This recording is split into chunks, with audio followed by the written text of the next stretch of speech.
قرآن کے اندر آیت نازل ہوئی احل اللہ البیع وحرم الربا، اللہ تبارک و تعالیٰ نے بیع کو حلال کر دیا ہے، سود کو حرام کر دیا ہے۔ تو جو مسلمان تھے جن کا سود کا پیسہ بٹا ہوا تھا، انہوں نے کہا یا رسول اللہ، جو ہمارا مال بٹا ہوا ہے کیا ہم وہ واپس لے لیں یا چھوڑ دیں؟ قرآن کی جو آیت نازل ہوئی اس کا کیا حکم ہے؟ سرکار نے فرمایا حکم نازل ہو چکا ہے، اب اس میں گنجائش نہیں، رعایت نہیں ہے۔ لاکھوں روپیہ بٹا ہوا تھا، اللہ کے فرمان کے سامنے انہوں نے روپیہ کو ترجیح نہیں دی، ترجیح دی ہے تو اپنے رب کے فرمان کو ترجیح دی۔ ایک نوجوان آیا، عرض کیا یا رسول اللہ مجھے زنا کرنے کی اجازت دے دیں۔ اخلاق دیکھی نبی کا، آج تو تم کو اپنوں کو نبھانا نہیں آتا، تمہیں اپنے بھائی کو نبھانا نہیں آتا ہے، تم اپنے رشتہ دار کو نبھا نہیں سکتے۔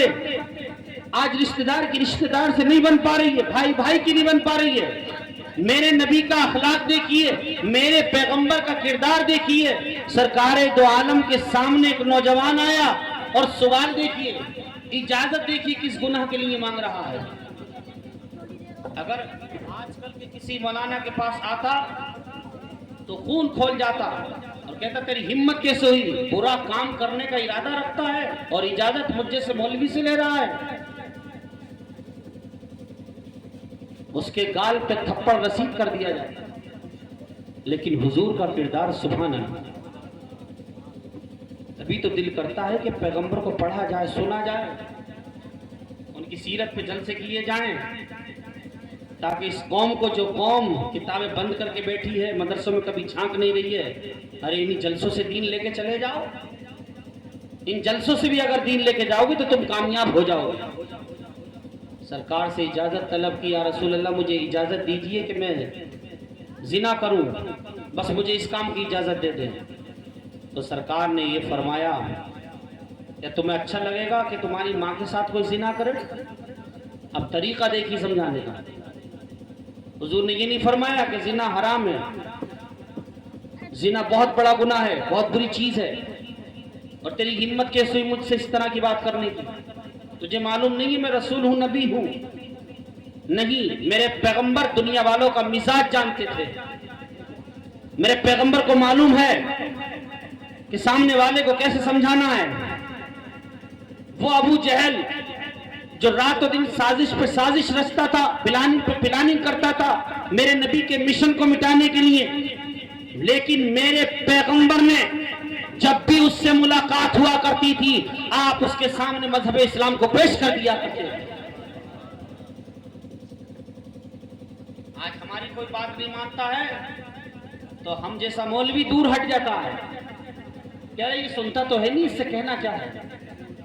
سمجھ میں آ رہی ہے آپ کے؟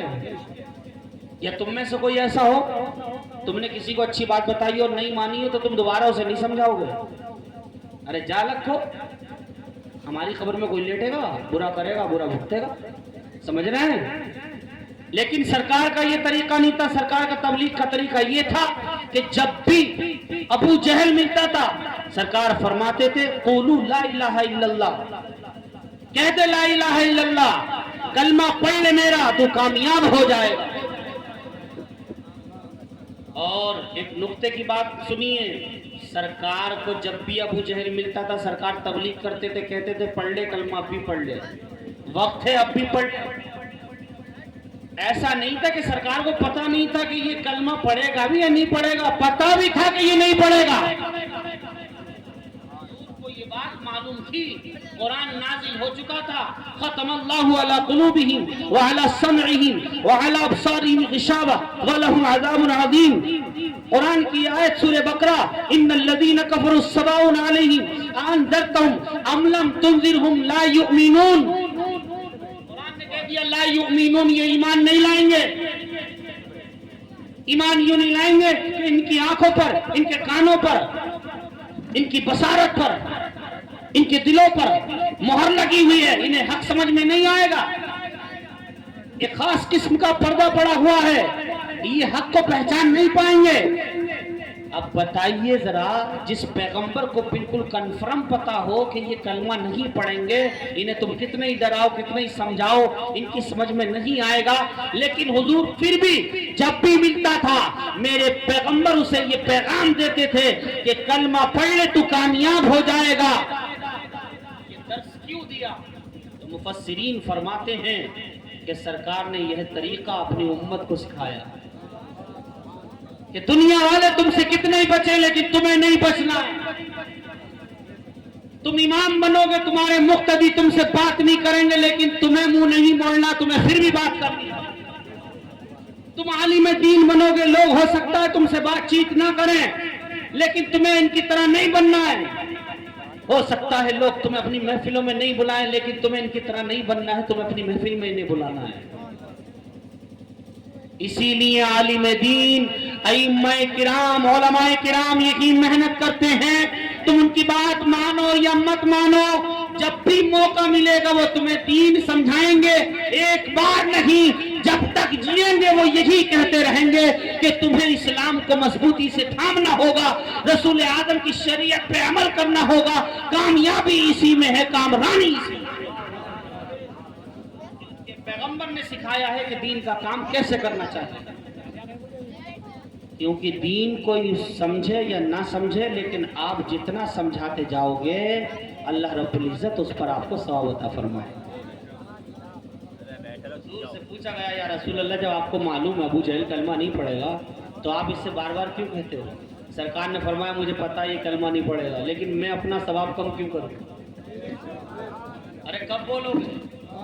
میں اپنے نیکیاں کم کیوں کروں؟ میں جب بھی اس سے کہتا ہوں مجھے میری نیکیوں میں اضافہ ہوتا ہے۔ یہ ٹریننگ دے رہے تھے مصطفیٰ کہ یہ وقت تم پر آئے گا، تمہیں نیکیوں کی مجھ سے زیادہ ضرورت ہے، میں تو خدا کا محبوب بن کر آیا ہوں، اللہ نے مجھے جنت کا مالک بنایا ہے، لیکن تمہیں جنت پانی ہے نیکیاں اکٹھی کر کے، میں تمہیں طریقہ سکھا رہا ہوں۔ جس طرح میں نے ابو جہل کو نہیں چھوڑا، جب بھی ملا میں نے کہا کلمہ پڑھ لے تو کامیاب ہو جائے گا، اسی طرح تمہاری قوم میں کتنا ہی بڑا تمہارا دشمن کیوں نہ ہو جائے تمہیں بھی دین کی بات بتانے سے کبھی پیچھے نہیں ہٹنا ہے، جب بھی موقع مل جائے تم اپنی قوم کو دین کا پیغام پہنچا۔ سبحان اللہ سبحان اللہ، نعرہ تکبیر، نعرہ رسالت، مسلک اعلی حضرت، مذہب اسلام، سرکار کی آمد، آقا کی آمد، دلدار کی آمد، نعرہ تکبیر، نعرہ رسالت۔ اخلاق اگر دیکھنا ہے دنیا کے اندر میرے تیرے اخلاق کیا ہیں، حضور کا اخلاق دیکھو۔ قرآن میں اللہ فرماتا ہے وَإِنَّكَ لَعَلَىٰ خُلُقٍ عَظِيمٍ، اے محبوب ہم نے آپ کو اخلاق عظیم پر فائز فرمایا ہے۔ سرکار کے پاس جو اخلاق ہے وہ اخلاق کی اعلیٰ منزل ہے، اعلیٰ لَعَلَىٰ خُلُقٍ عَظِيمٍ، آپ کے اخلاق کی طرح کسی کا اخلاق نہیں، آپ اخلاق کی اعلیٰ منزل پر فائز ہیں۔ نوجوان نے عرض کیا رسول اللہ مجھے اجازت دیجئے کہ میں زنا کروں۔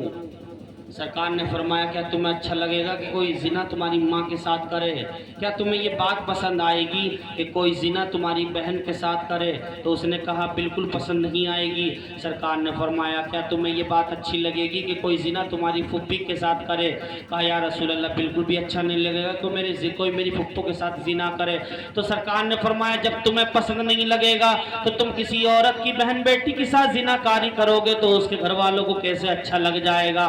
یہی سے قانون مصطفیٰ نے بنا دیا، وہ چیز دوسروں کے لیے جو پسند کرتے ہو وہی پسند کیا کرو جو اپنے لیے پسند کرتے ہو، اور دوسروں کے لیے وہی ناپسند کیا کرو جو اپنے لیے ناپسند کرتے ہو۔ آج ہوتا الٹا ہے، مجھے جو چیز پسند ہے وہ میں لے لوں، جو چیز پسند نہیں ہے وہ دنیا والے نہیں کریں، مطلب الٹا ہو جاتا ہے۔ تمہیں پسند ہے اعلیٰ چیز، دنیا والوں کو دیتے ہو تم بری چیز۔ خود پہنتے ہو 1000 روپے کا کپڑا، مسجد کے امام کو پہناتے ہو 400 روپے کا کپڑا، سمجھ رہے ہیں آپ؟ خود پہنا آپ نے 2000 کا کپڑا، باپ کا انتقال کر گیا، غریب کو جوڑا دے رہے ہو 200 روپے کا لا کے، اور شہرا پورے علاقے میں کہ ہم نے اپنے ابا کے نام پہ اما کے نام پہ جوڑے بانٹے ہیں۔